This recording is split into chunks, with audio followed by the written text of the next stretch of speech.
those. Yeah.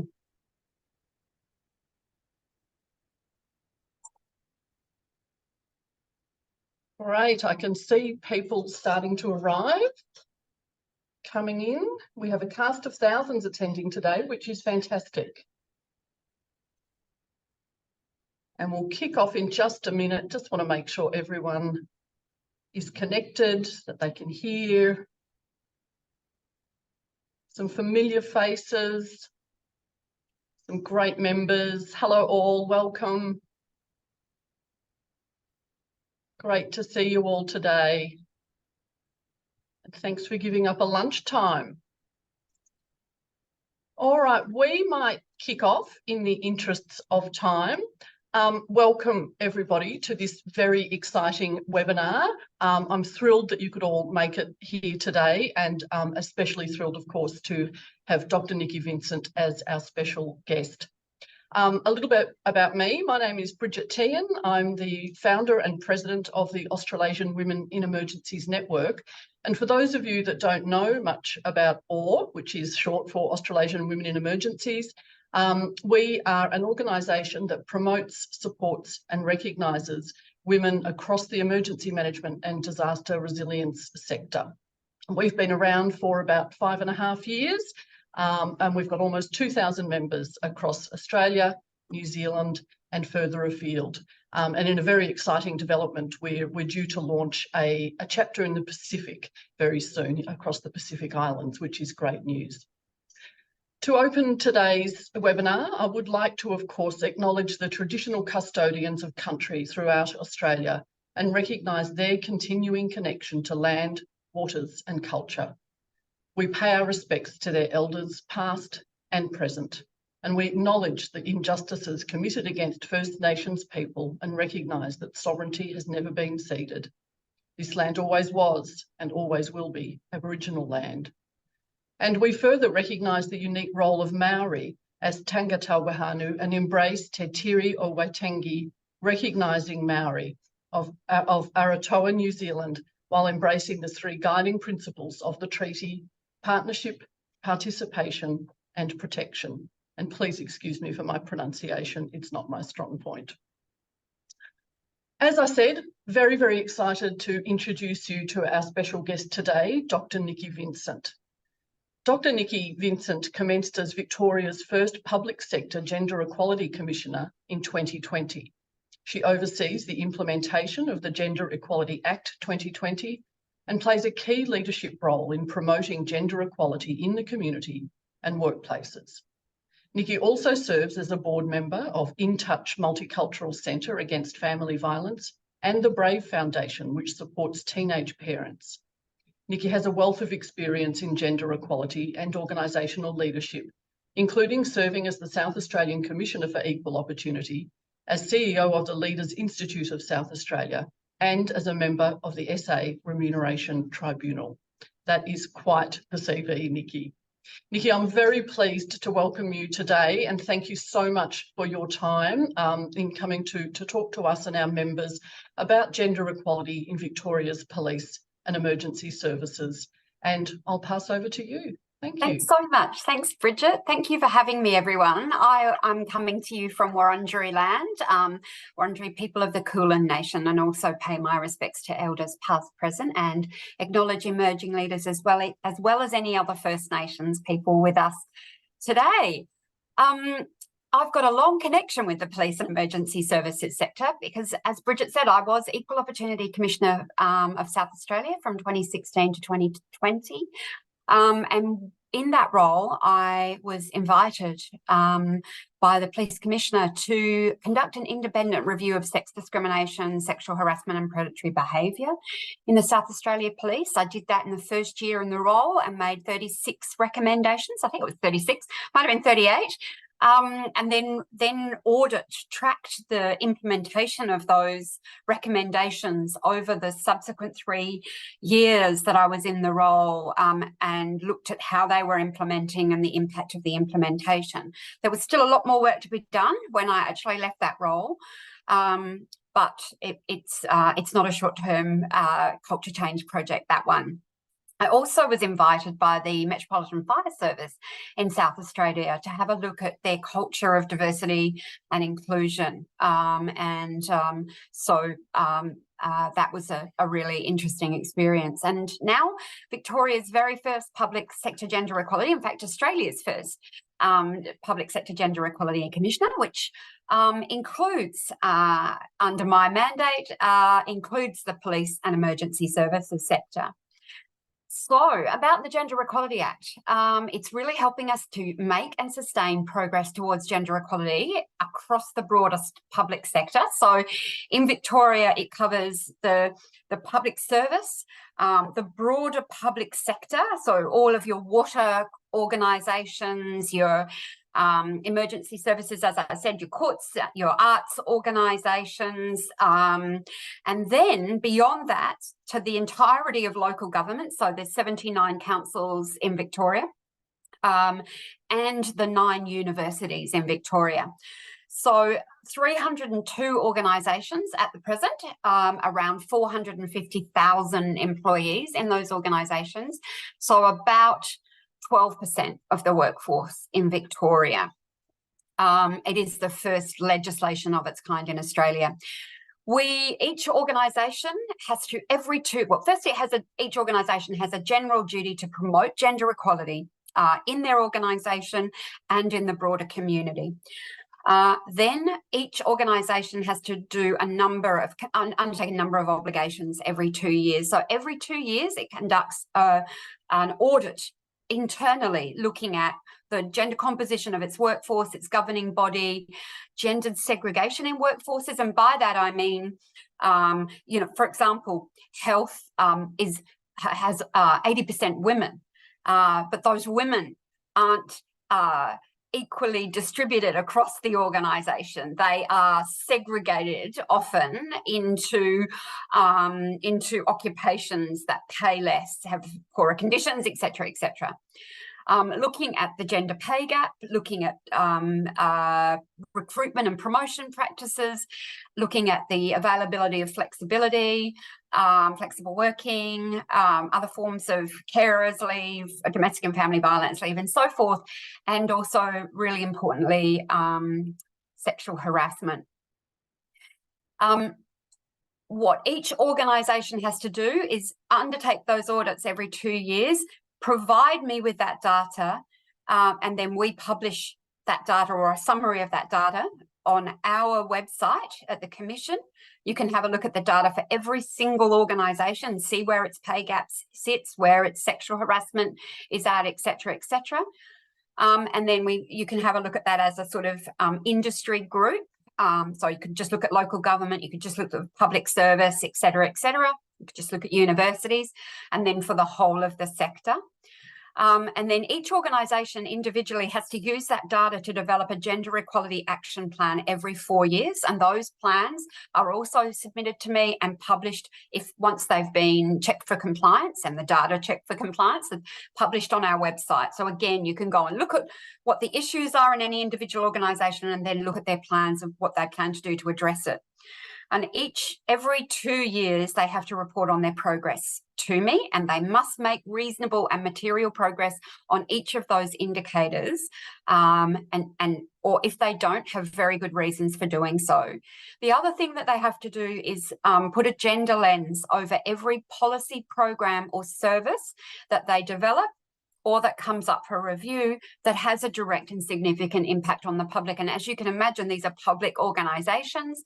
Much of the work that they do in terms of policies, programs and services has a direct and significant impact on the public. And we have guidance about how to do all of this work, really clear guidance on our website. We run webinars, we go out and talk to organisations and so forth. So all of those gender impact assessments and their progress is reported to me every 2 years. Now, we've only just started. We've had one lot of data that I'll talk about in a minute, and we are getting our first lot of progress reports in February 2024. So I can't tell you too much about the evidence-based impact of the legislation so far, but I can certainly talk about that anecdotally.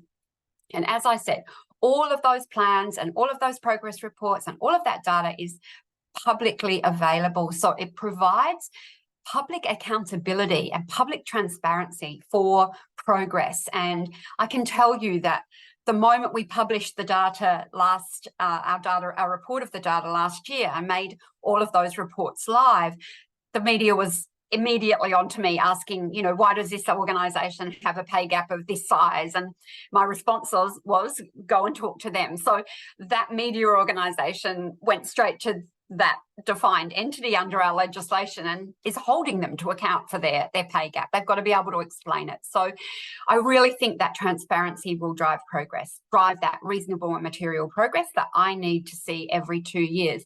But if it doesn't, the other great thing about this legislation is that I have really strong compliance powers. So if organisations aren't doing what they're required to do, including making progress under the legislation, I need to work with them initially to try and get them to comply.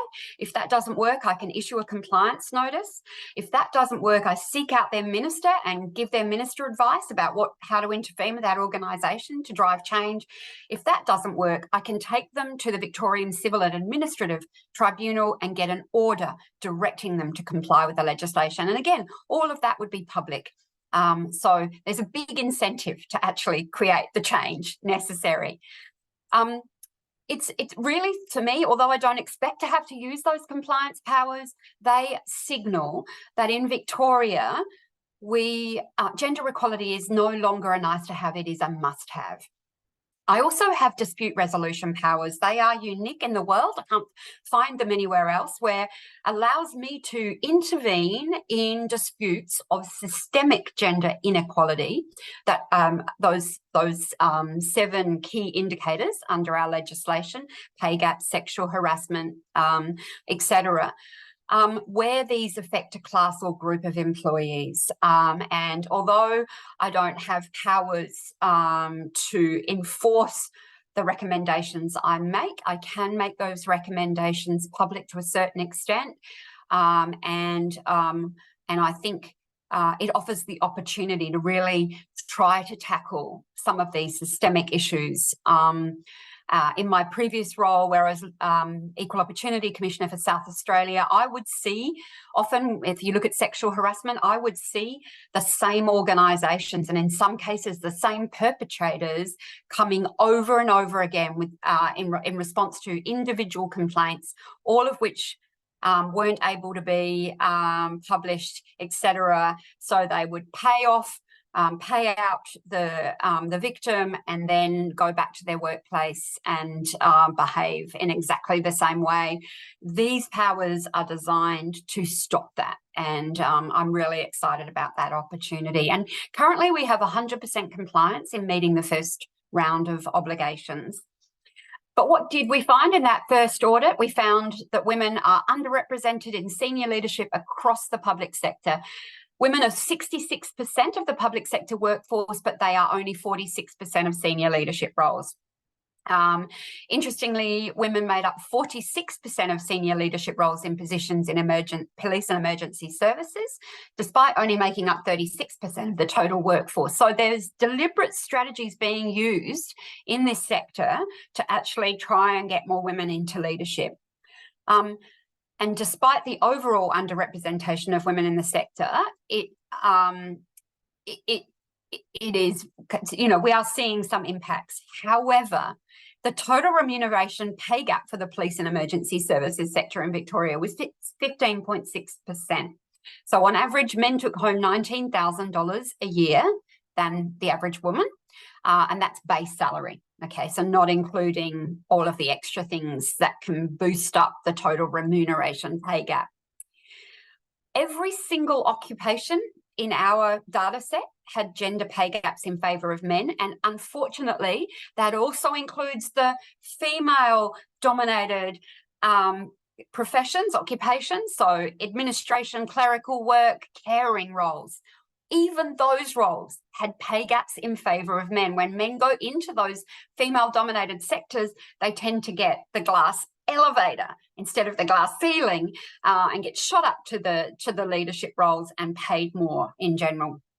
Every single industry, except for one, and that was the arts industry, had pay gaps in favour of men. Every single one.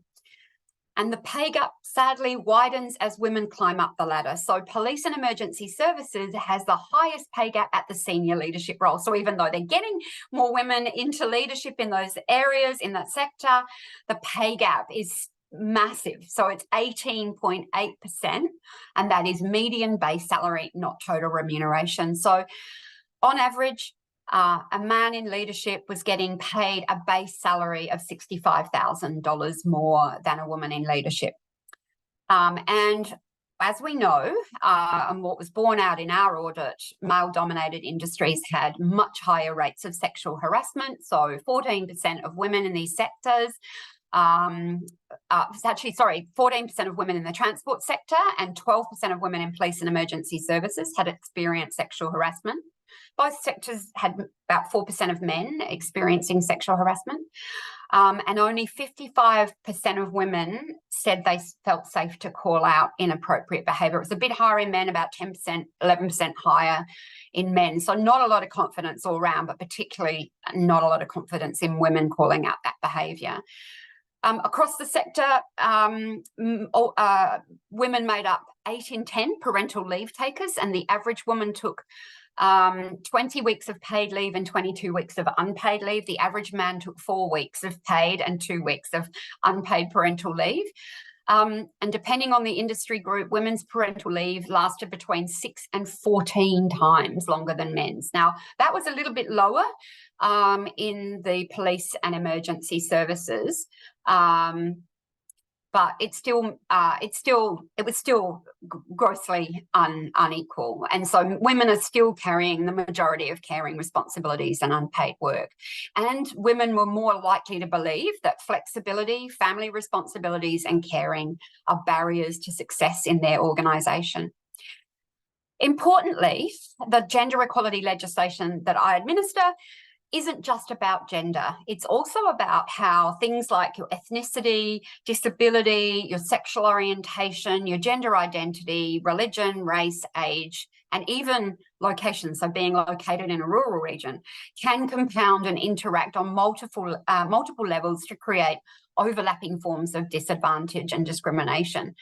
And we ask organisations to look at this data as well. So think about how gender might intersect with these particular overlapping forms of discrimination. And we've just published our report, Intersectionality at Work, last month, and is the first of its kind in Australia to collate and analyse intersectional public sector workforce data. And it showed the compounding forms of discrimination have notable impacts on people, their career progression, their financial stability and their well-being.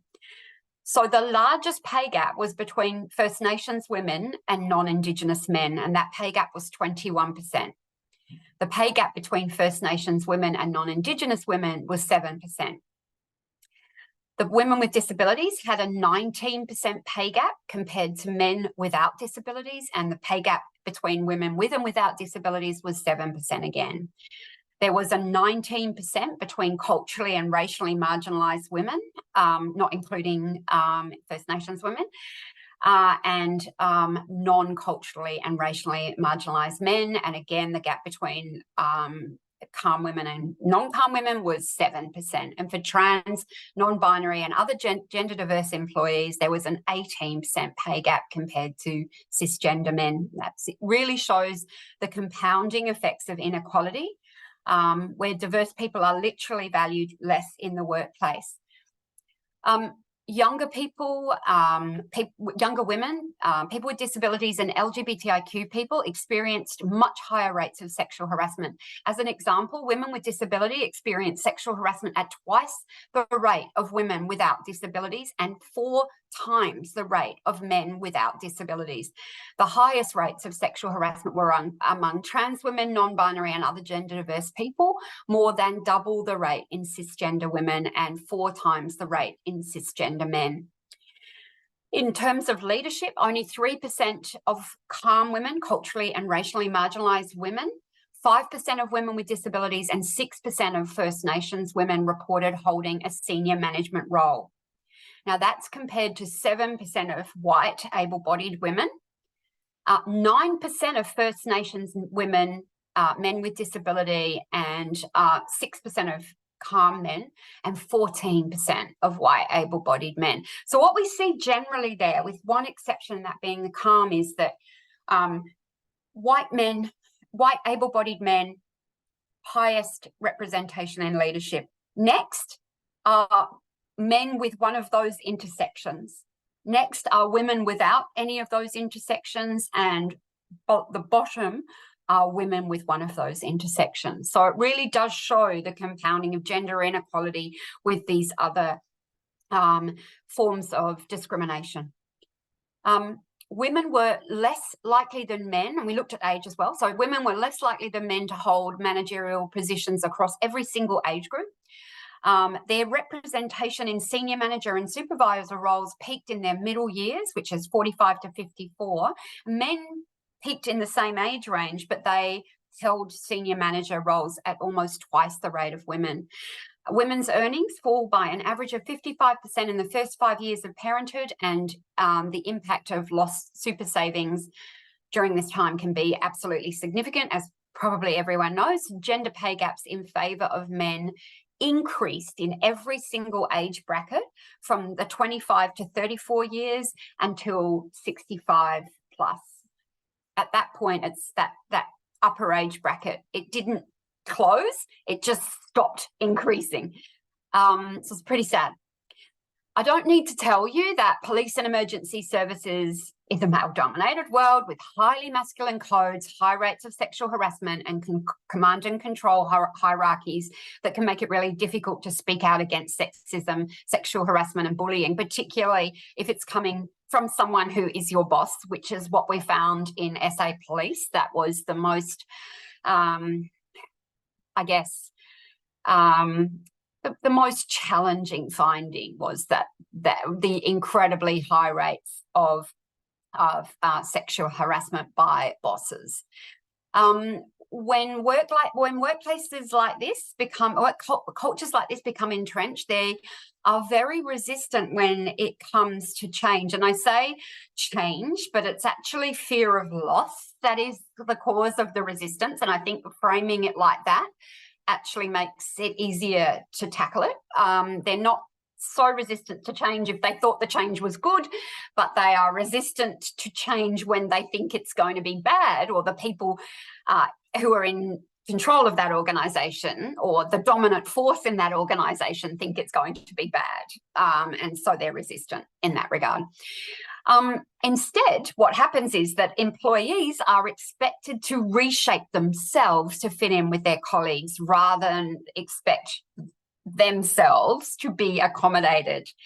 And so, as you may have experienced yourself, male-dominated workplace cultures are built around forms of socialising and networking that often exclude women, the boys' clubs. And for women to rise to leadership roles in such organisations, they often need to conform to the codes set out by the masculine cultures, being one of the boys. I remember being told by several female police officers and women in fire that they are not women, that they are police officers or firefighters. That is what they are, because they wanted to be not women, I guess, one of the boys. But even when women overcome all those barriers to reach high status positions in jobs that aren't traditionally associated with their gender, they are judged more harshly than men. Dr. Sabrina Cohen-Hatton, whose book I've just finished, explores this in her book, The Gender Bias. She's a chief firefighter in the UK. Her husband's also a firefighter. And when people hear what he does for a living, the response is typically, that's amazing, you're so brave. But when he adds that she's a firefighter too, in fact, she's his boss and one of the top female firefighters in the UK, the response to her is, but isn't that dangerous? And what about your kids? She describes a study that found women in leadership are held to higher standards than men in those roles, where even minor errors can harm their careers. In a study, psychologists used the hypothetical scenario of a police chief failing to send enough officers to manage a protest in the city. When the police chief was a woman, participants in the study questioned their competency and evaluated them much more negatively than when the police chief was a man. Women are even judged more harshly in terms of their future success. In another study, people reviewed information about fictional employees, their background, their education, their career histories, and their performance ratings. And the only difference was in the gender of the employees. All other details were identical. The participants in the study were asked to rate how successful these fictional people would be. And they also rated how they felt about having them as their boss. While successful women were rated as competent as successful men, women were much less likely to be suggested for upper management, and they also had a likability penalty. They were disliked directly for being successful while working in a traditionally male space. While women can be successful and likable in a career considered normal for a woman, such as nursing, in a male-dominated field, you often feel like you have to be choosing between being liked and being successful. And here's the kicker. The participants who rated these fictional employees, half of them were women. Negative gender stereotypes about women are held by women and men. Most people expect women to be less expert than men. And when I say most people, I mean women and men expect women to be less expert than men, so are less willing to be influenced by women. And this is an example of implicit or unconscious bias. We all have some forms of these biases as a product of our environment and our social conditioning. We've all been brought up in a patriarchal society, so we all have them. You can test your biases by Googling Project Implicit for Harvard's free online test, and actually tests, because it can test racial bias, it can test disability bias, as well as gender bias. When I took the implicit association test, it's actually 12 years ago now, it found, to my horror, that I was more quickly able to associate leadership words with pictures of men and caring words with pictures of women. And I'm not alone. A study of unconscious attitudes towards male and female leaders found that all groups associate men with leadership and women with support. And this was despite 83% of participants being women and 86% of them identifying as feminists. This goes to show the power of socializing and conditioning that shapes our attitude and behaviours. I've already talked about some of these, but to sum up, common forms of unconscious bias against women include the following: performance bias, the tendency to underestimate women's performance and overestimate men's. I've given you some examples, but in a recent study, when a woman's name was replaced with a man's on a CV, exactly the same CV, evaluators were 60% more likely to say they would hire the applicant. Attribution bias, which is closely linked to performance bias, where women are given less credit for success, a greater amount of blame for failure, and are generally held to higher standards because, of course, boys will be boys, another stereotype. In a study on office housework, men who stayed back late to help set up a room for a meeting the following day were rated 14% higher than men who did not. Women who stayed back late to do the same thing were not rated any higher at all. However, men who refused to stay back late didn't suffer a penalty, whereas women who refused suffered a penalty. Likability bias, this means that women face a social penalty for things that are viewed positively in men, like doing a risky job, as I've already mentioned. A recent study found that among high-achieving women and men who had performance reviews, 66% of the women received negative feedback on their personal style, such as they were sometimes too abrasive, and only 1% of the men received this kind of feedback. Maternal bias means that women with children are seen as less committed to their careers. Working mothers often get asked how they're managing or coping. We never hear, almost never hear, working dads ask this question unless they've got an a newborn and they look a bit bleary-eyed. It's often implied or assumed that working mothers must be overwhelmed. That reinforces that unconscious belief that dedicated mothers can't also be dedicated employees, which then leads them to getting passed over for training and promotional opportunities. Affinity bias is a tendency to gravitate towards and like people who are similar to us. So if you've got a male-dominated organisation, you've already got that affinity bias kind of baked in there. And then all of those kinds of bias can be compounded as if you add things like Aboriginality, ethnicity, religion, disability, age, and so on. To achieve gender equality in emergency management, these workplaces must stop expecting women to reshape themselves to fit into organisational systems that in their very design perpetuate inequality. Instead, the organisational systems themselves must be reshaped. I often, when I'm talking to senior leaders in the fire and emergency services, ask them to think what their organisations might look like if they were designed for women. And I can assure you, and I'm sure you think, that in fact, we wouldn't have inferior firefighting services or police services or emergency services in any way, shape or form. We wouldn't, because we can't as a society. We'd have to have these organisations doing the job that they are currently doing just as well. But we would have very different organisations. And so this includes moving away from the rigid structures of the past. And one of the barriers for women in traditionally male-dominated industries and in all leadership positions is that lack of flexibility. For too long, leadership roles have carried the expectation of really long hours.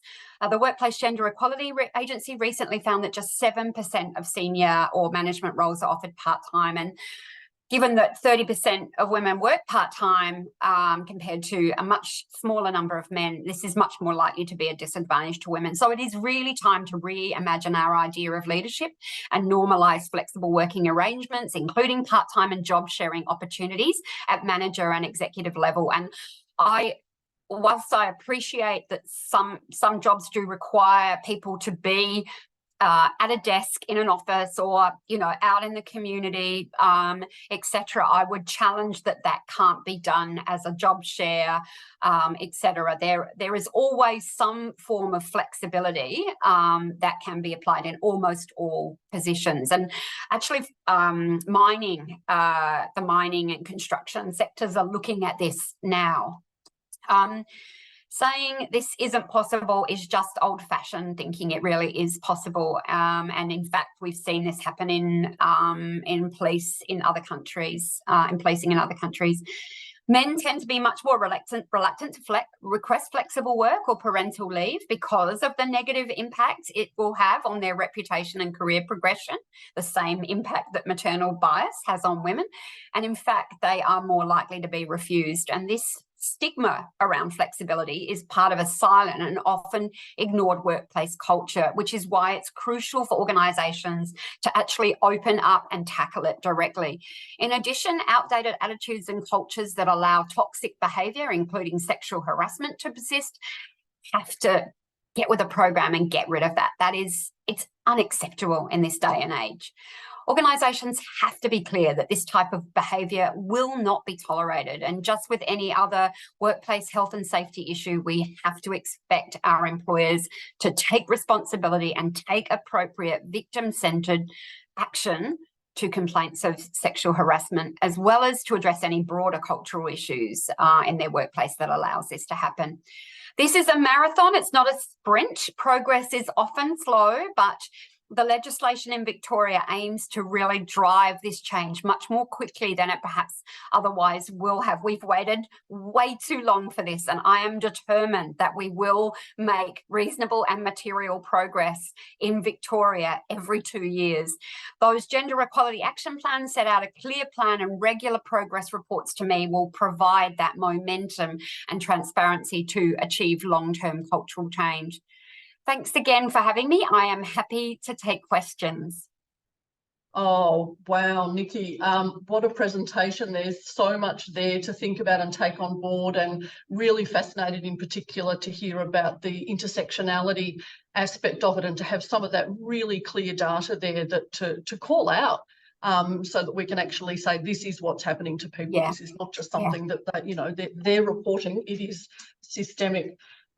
Your presentation made me think of the keynote speaker, Nazir Afzal at AFAC 23 this year, who was the gentleman who led the review of the London Fire Brigade.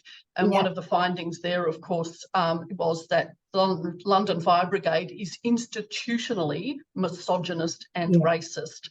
And I think, part of what I'm hearing as you're speaking is, we're facing something really similar in our own sector, in the sector that we all work in. And it's really disturbing and unhappy, but it's fantastic that we've got you doing this work and the Commission and the Office of the Commission doing such great work. Nikki, are there other states following the lead of this legislation? Look, there's been a lot of interest. I was in Tasmania yesterday. I've been in Tasmania quite recently. I gave 3 speeches a few weeks ago there. I've also spoken to one of their parliamentary committees. They're looking at aspects of the legislation. So they're particularly looking at bringing in a gender lens for all of their legislation, which would be amazing. And also the Gender Equality Act would have a particularly significant impact in Tasmania because 50% of their workforce is the public sector. They're not there yet, but there's certainly interest brewing there. And I've subsequent to yesterday's speech there, I've been invited to give another speech at a sort of more global conference. I've been invited by World Bank to do some work with them, and I've also spoken to New South Wales. I know South Australia is developing something along these lines. Queensland has something, not quite the same impact. I think what other jurisdictions are looking at is not the same power that this legislation has. And one of the things that made me jump to apply for this role was the power to actually drive change with those really strong compliance powers, an independent commissioner, that transparency and accountability. I mean, the legislation actually says the commissioner may publish the data. And when I got into the job, I said immediately, just let me know, let me tell you right now, I will be publishing the data because I just believe that we need transparency. So we'll see. Hopefully we'll get similar legislation in other jurisdictions before too long, but I'd ask everyone from other jurisdictions to be looking out for this and advocating for it to be really strong. Some of those key things that will drive the change are likely to be the things that are watered down. Having said that, New Zealand has really good legislation in terms of gender pay and so forth, and some of what we have in our legislation was modelled on what they've done. So some of what they're doing in New Zealand is really fantastic. That's great to hear that things are happening and progressing, certainly in Australia. And of course, we're well aware that New Zealand is ahead of the curve in so many ways in these kind of social issues, and it's very inspirational to look. Always good to drive change in Australia, I think, having New Zealand ahead of us. Yeah, exactly. Thank you, New Zealand. We do have some questions which people have sent through to us as they've registered, and I notice a couple of questions are also coming through in the chat. So the first one is, what's the biggest barrier to progress in addressing gender equality in police and emergency services? And thank you. I unfortunately, the questions were sent through ahead of time, but I didn't get them. And so I'm thinking on the spot. So, the biggest thing, I probably would have really loved some time to think about that. There are so many things. It's hard to pick just one. But I do think this incredible this incredible entrenched culture of male domination and the invisibility of that, like even many of the women don't see it because they're immersed in it, and it really does create this just barriers at every step of the way. It creates the problem with sexual harassment, the pay gaps, et cetera, et cetera. So whilst we have those problems in all organisations, they are magnified and in male-dominated organisations. And I think you're right. I think the sort of the command and control structure, the top-down, that sort of militaristic model, doesn't necessarily lend itself to either the way women work or think or behave. And yes, you're right. I think women do have to kind of, you know, slot in and act in the right way in order to be accepted. Yeah. Nikki, why can't we just address gender pay equality today? Why can't we just wave a magic wand and fix it? Well, there's a whole bunch of reasons why. Gender pay gaps, there are different gaps. So I've talked about overall gaps, but the overall gap in an organisation is caused by a whole bunch of different things. So you might have, in fact, many organisations, because a lot of people will say to me, gender pay gaps are illegal. You know, it's unlawful. Well, actually, when you look at pay gaps in your organisation, often you do find that you are paying people at the same level and doing the same job differently, men and women. And lots of organisations covered by the Gender Equality Act have discovered that. And they fixed those pay gaps immediately because they are unlawful. And as one organisation said to me, the next time they recruited a man and a woman into those same roles, the CEO asked to check what they were about to be paid and found that, again, the pay gap was about to come into play. So it's not a matter of just fixing them. You also have to deal with what underlies the pay gap, and that is that unconscious bias, firstly, and all of the things that I talked about in the way that we have unconscious biases against women.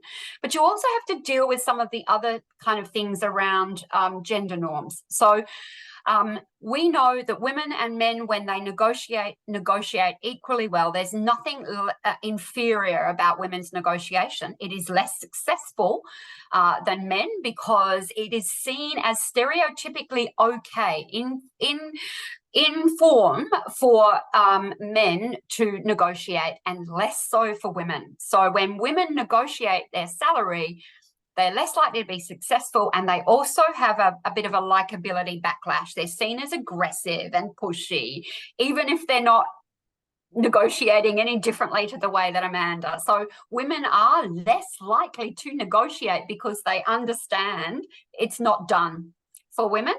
And men are more likely to negotiate, and they're more likely to be successful at negotiating. So all of those gender stereotypes and those gender norms are at play when we're thinking about it. So we might address it, but we've got to keep on checking that it doesn't come back in. So it's cultural change as well as just the stroke of a pen fixing the pay gap. And the other thing about pay gaps is that that we talk about base salary and we talk about total remuneration.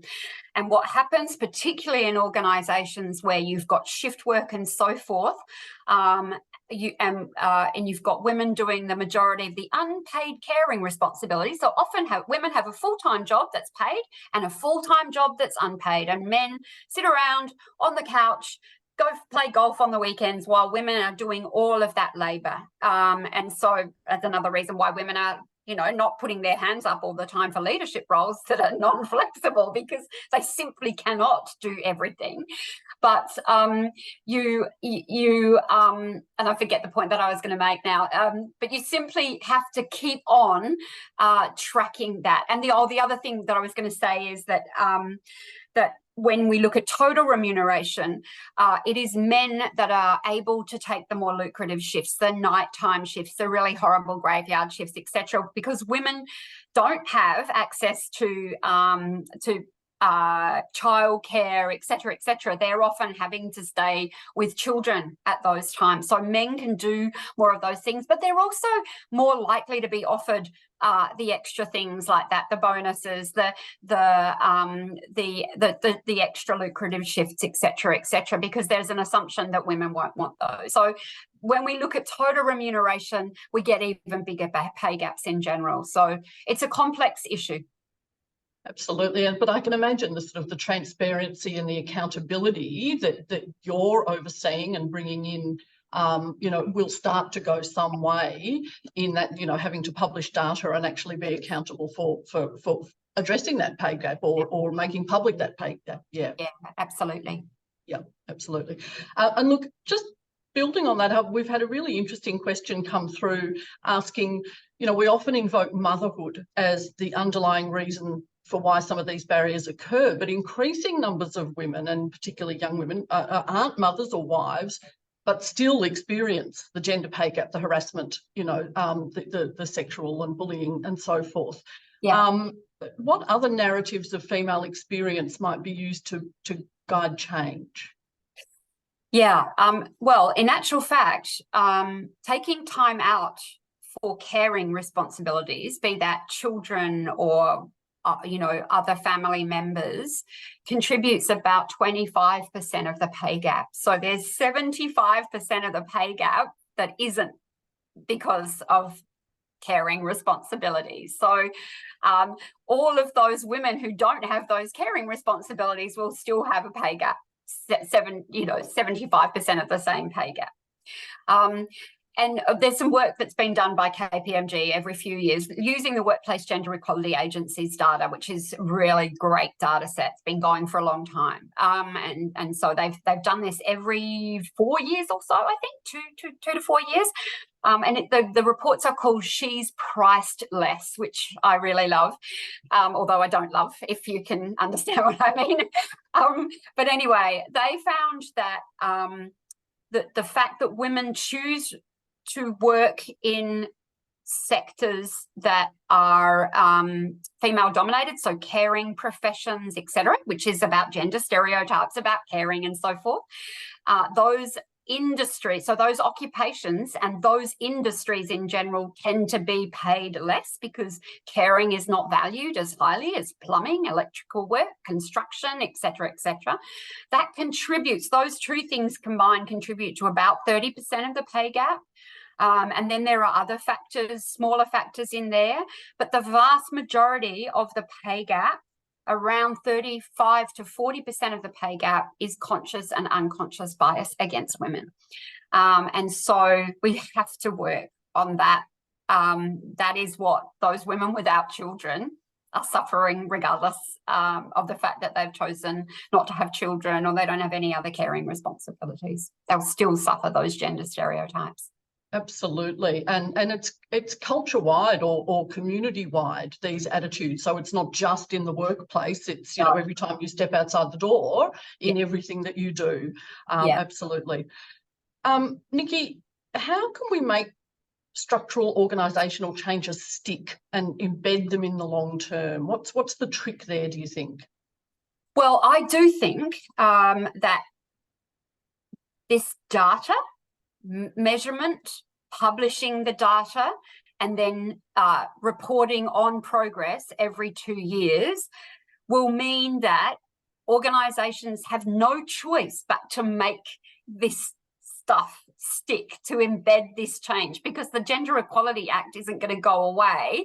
So I think that in spite of other people being here from other jurisdictions, you could do, as an organisation, you could choose to do everything that we are doing in Victoria, everything that we collect from organisations, the instructions on how to collect it, the templates to collect the data, how to analyse the data, how to prepare a gender equality action plan, how to report on your progress, all of that, all of those templates are on our website and are available to be downloaded by anyone, anywhere in the world. So that, I think, and that transparency, publishing that so that everyone in your own organisation can hold you to account. I can't tell you how many women, when their organisations, we publish their organisation's pay gap, we're like, I'm going to go and deal with that. I'm going to talk to my boss about that. I didn't know there was a pay gap. They were outraged, absolutely outraged. So, you know, that's going to drive change. Publishing that data, as I said, has the media kind of holding organisations to account. I can't tell you how many women journalists are just driven about this issue because they experience these pay gaps just like everyone else, and they can't wait to get their hands on data like this. So I do think that transparency, that constant data collection and reporting and so forth really will force organisations to embed things to promote gender equality that will stick, because they won't have any other choice, really. It's hard And that's why Victoria's done this, because it's hard to do this change without legislation and without that kind of transparency and data collection, which is why we've made hardly any progress. I mean, we've made a lot of progress, but we've still got a hugely long way to go. And the World Economic Forum recently said it was going to take 131 years to fix the global gender gap. I just, I feel like that is just way too slow. I think every one of us wants to see real meaningful change within our own lifetime. So, I think we need legislation to just say enough is enough. We're not going to have this anymore. Absolutely. Nikki, one of the interesting things about our sector and parts of our sector certainly, so, we have our police, which is a, professional paid workforce. Some of our fire agencies are professional paid workforces, but we are so reliant on volunteers for so many of our emergency services. And the way they're structured and established, being individual brigades or units, volunteer run, volunteer operated, and that getting that cultural change through to those groups out in the field is much more difficult. What suggestions or ideas do you have around that? Well, we are running a pilot with one of those organisations around using the same data, like collecting the same kind of data that is collected for the paid workforce for their volunteers, publishing that data, developing a gender equality action plan, et cetera, and operating as if their volunteers were paid employees.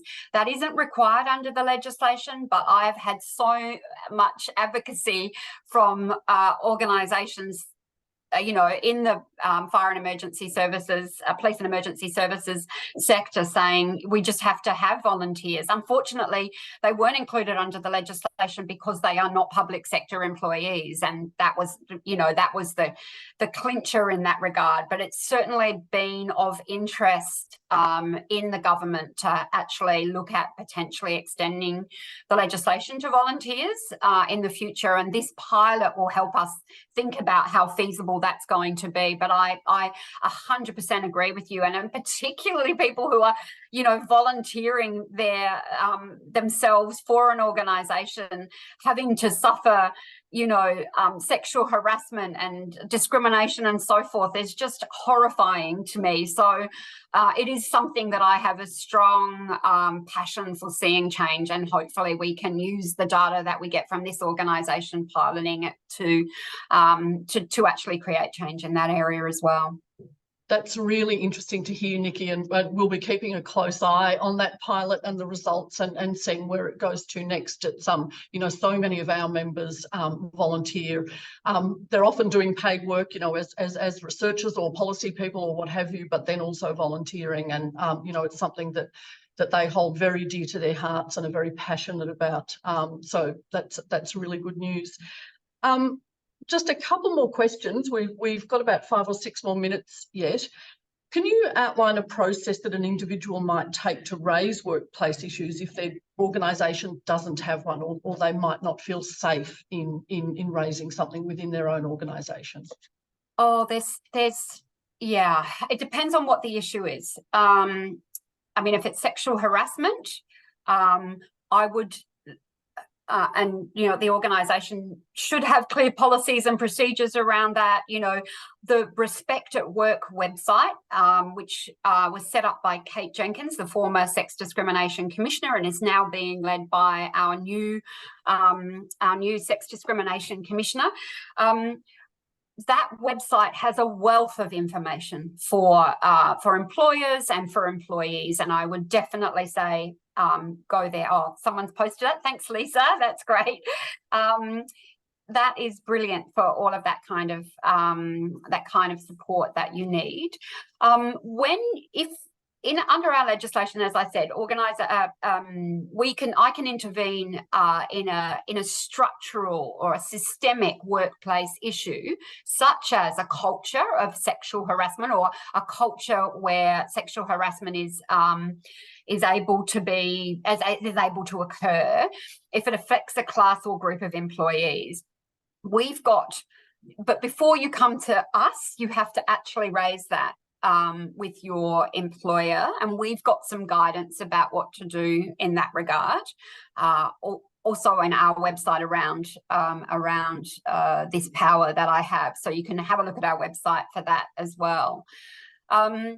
It's challenging because what we find is that although senior management might think gender equality is a really good thing, might be totally on board, often those senior managers have not ensured, or senior leaders have not ensured, that it is embedded all the way down the organisation. And what we're finding is the weak link is often middle management that don't have any gender equality knowledge, awareness, and have not been given direction by senior leaders to actually make this a priority. So I'm not blaming the middle managers, because they report to a senior manager who should say, yep, I think this is important. You should too. It's going to be one of your KPIs, and not give them 10 million other things that they need to focus on instead of gender equality. Actually signal that it needs to be a priority, and make sure that the training is in place for them to have the capability to do that as well. So often what people do is they report to a middle manager a problem, and it goes nowhere, it's dealt with inappropriately, et cetera, et cetera. We hope that with our guidance and this legislation that will begin to change. But unfortunately, we heard over and over again that was a big problem, and that, you know, the lack of reporting of sexual harassment, no matter what the prevalence of the experience of sexual harassment, it was vastly underreported. Like, you know, only 5% in our data was actually formally reported. And very few organisations, less than a third of the organisations that report to me could actually provide data on formal reports of sexual harassment, and how they'd been handled and what was the outcome. Now, that will change because I require that data, and so hopefully all of those organisations have got that message, and they've now put systems in place to actually report that data to me. But, you know, it wasn't there 2 years ago when this data, this first lot of data was collected. So, yeah, I mean, you have to make an attempt to go within your workforce to solve the issues, but there are organisations, if you have an individual complaint of sexual harassment, you've tried to deal with it in your workplace, or discrimination, or whatever the issue, then go to your state jurisdiction equal opportunity or anti-discrimination commission to lodge a complaint, or go to the Australian Human Rights Commission to lodge an individual complaint in those particular areas. That's fantastic. And what we might do is actually pull together a bit of a list of resources that people can access as they need to, and might turn to your office for some further advice on that. Nikki, one final question, which I'm actually going to answer initially, but then I'm really keen to hear what you think. The questions come through, do you feel we'll ever see a real change when the issues are embedded so deeply? And I'm going to answer that by saying, look, I'm of a certain age. I'm not young anymore, and I can see the most massive change that has been made since the 1980s when I first entered the workforce.